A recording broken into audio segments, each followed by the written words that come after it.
আসসালামু আলাইকুম। ব্রাহ্মণবাড়িয়া প্রাকৃত গ্রামের দৃশ্য দেখতে হলে ব্রাহ্মণবাড়িয়া আসতে হবে। অনেক সুন্দর দৃশ্য। আর এটা হলো নবীনগর টু আশুগঞ্জের রাস্তা। বেশ কয়েকদিন পরে এখানে আসলাম। একবারে গ্রামের দৃশ্য, মানে ব্রাহ্মণবাড়িয়া আসলে বোঝা যায়। অনেক জায়গায় মানে গ্রাম অনুভব করতে হলে কিন্তু ব্রাহ্মণবাড়িয়া আসতে হবে। এই সুন্দর দৃশ্যগুলো, পানিগুলো শুকিয়ে যাচ্ছে, জেলেরা মাছ ধরছে। আর এখানে এটা হচ্ছে সরকারি সার কারখানা কোয়ার্টার, স্টাফ কোয়ার্টার। এখানে এই 5 তলা বিল্ডিং, শত শত বিল্ডিং এক সিরিয়ালে আছে।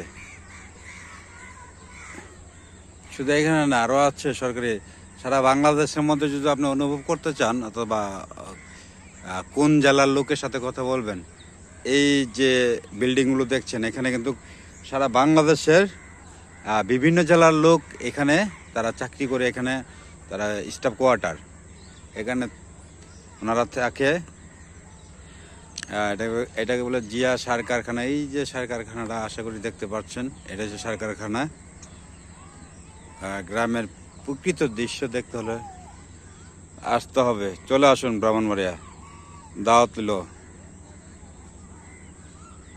ওই যে এক ভাই মাছ ধরছে জাল দিয়ে। ওই সাইডটা হলো চোরসারতলা, আর এটা বর্তমানে যেখান থেকে আমি ভিডিও করছি এটা হচ্ছে আড়াইশতে। আর ছোট ছোট বাচ্চারা কত সুন্দর খেলাধুলা করছে। এটাই তো গ্রামের দৃশ্য, প্রাকৃতিক গ্রামের দৃশ্য। গ্রামের দৃশ্যগুলো আস্তে আস্তে হারিয়ে যাবে, কেননা এই যে আগে এদিক দিয়ে রাস্তা ছিল না, এখন নতুন করে রাস্তা বানাচ্ছে। আর নবীনগর থেকে আশুগঞ্জ এসে লাগবে অনেক বড় চওড়া রাস্তা।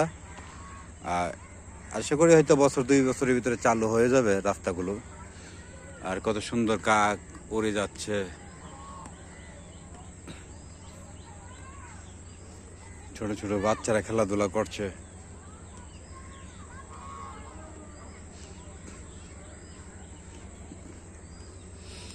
আসেন, গ্রামের দৃশ্যগুলো হয়তো স্মৃতি রেগে আছে আমাদের বাপদাদার, পূর্বপুরুষের। হয়তো আস্তে আস্তে এই রাস্তাটা চালু হলে আস্তে আস্তে গ্রামের দৃশ্যগুলো বিনিশ হয়ে যাবে। বিভিন্ন জায়গাতে গ্রামের দৃশ্যগুলো কিন্তু চলে যাচ্ছে। কারণ হলো কি, গ্রামের দৃশ্যগুলো বিভিন্ন জায়গায় রাস্তাঘাট অনেক কিছু হচ্ছে, তো এই জন্য গ্রামের দৃশ্যগুলো আস্তে আস্তে হারিয়ে যাবে। আর এখানে কিন্তু ওই যে গাড়ি নিয়ে আসতেছে, ভ্যান গাড়ি। ওই নবীনগর টু আশুগঞ্জের রাস্তা, এটা অনেক চওড়া। এই যে নৌকা দিয়ে নদী পারাচ্ছে।